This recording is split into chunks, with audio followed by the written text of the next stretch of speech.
Pernahkah Anda berbicara kepada seseorang yang terus mengangguk, tetapi sebenarnya tidak mendengarkan? Atau membaca sebuah pesan berkali-kali, namun baru memahami maknanya setelah mengalami sesuatu yang mengubah hidup? Begitulah sabda Tuhan bekerja. Firman yang sama dibacakan kepada banyak orang, tetapi menghasilkan respons yang berbeda. Ada hati yang tetap tertutup. Ada hati yang mulai tergerak, ada pula hati yang diubahkan selamanya.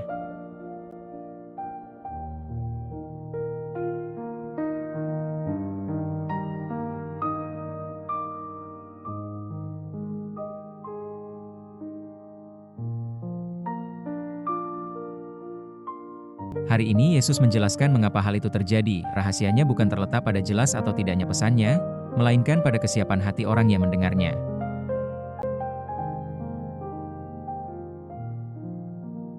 Maka datanglah murid-muridnya dan bertanya kepadanya, "Mengapa engkau berkata-kata kepada mereka dalam perumpamaan?"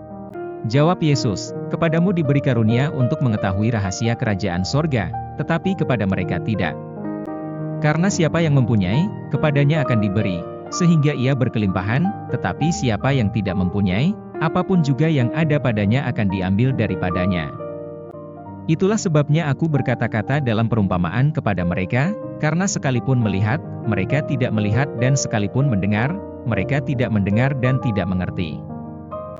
Maka pada mereka genaplah nubuat Yesaya, yang berbunyi, kamu akan mendengar dan mendengar, namun tidak mengerti, kamu akan melihat dan melihat, namun tidak menanggap. Sebab hati bangsa ini telah menebal, dan telinganya berat mendengar, dan matanya melekat tertutup, supaya jangan mereka melihat dengan matanya dan mendengar dengan telinganya dan mengerti dengan hatinya, lalu berbalik sehingga aku menyembuhkan mereka. Tetapi berbahagialah matamu karena melihat dan telingamu karena mendengar. Sebab aku berkata kepadamu, sesungguhnya banyak nabi dan orang benar ingin melihat apa yang kamu lihat, tetapi tidak melihatnya, dan ingin mendengar apa yang kamu dengar, tetapi tidak mendengarnya.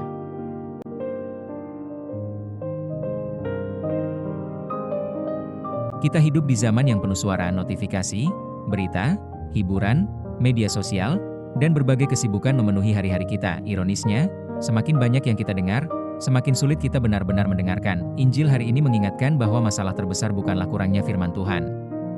Masalahnya adalah hati yang terlalu penuh sehingga tidak lagi menyediakan ruang bagi suaranya. Mungkin kita tetap mengikuti misa setiap minggu.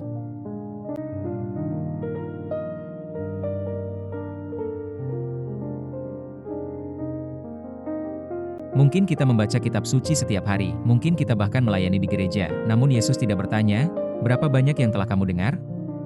Ia bertanya melalui Injil hari ini, apakah hatimu masih mampu mendengar? Mendengar dalam arti Injil bukan sekadar menerima informasi. Mendengar berarti membiarkan sabda itu tinggal. Membiarkan sabda itu menegur, menyembuhkan, menghibur, mengubah arah hidup.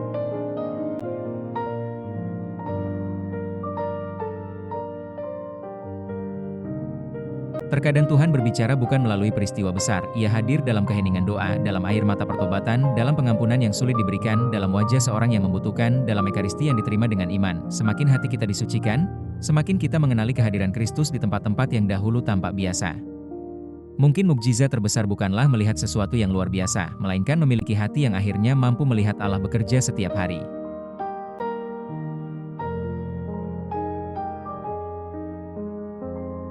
Seorang biarawan tua pernah ditanya oleh seorang murid muda, "Guru, mengapa setelah bertahun-tahun membaca kitab suci, saya masih merasa belum benar-benar mengenal Tuhan?" Sang biarawan tersenyum, lalu mengambil sebuah jendela tua yang tertutup debu. Ia meminta murid itu melihat keluar. Murid itu berkata, "Saya hampir tidak bisa melihat apapun." Lalu sang biarawan perlahan membersihkan kaca itu. Sedikit demi sedikit, cahaya matahari masuk.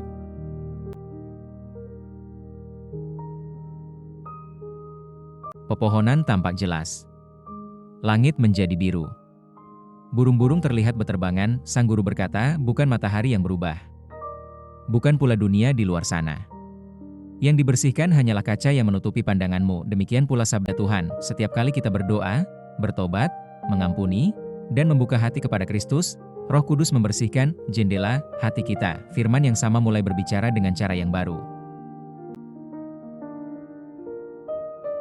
Kristus ternyata telah hadir sejak awal, bukan Tuhan yang jauh. Seringkali hati kitalah yang masih tertutup.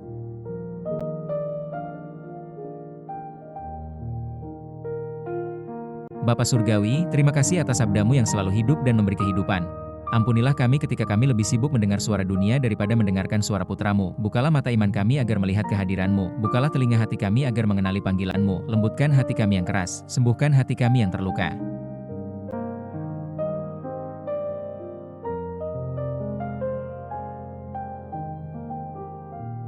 Bentuklah kami menjadi murid-murid yang bukan hanya mendengar sabda, tetapi juga melaksanakannya dengan kasih. Semoga Roh Kudus menuntun kami setiap hari agar semakin serupa dengan Yesus Kristus.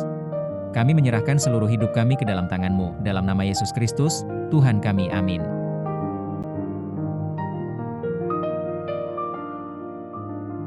Mukjizat terbesar bukanlah ketika mata melihat lebih banyak, melainkan ketika hati akhirnya terbuka untuk mengenali Kristus yang selama ini berjalan bersama kita.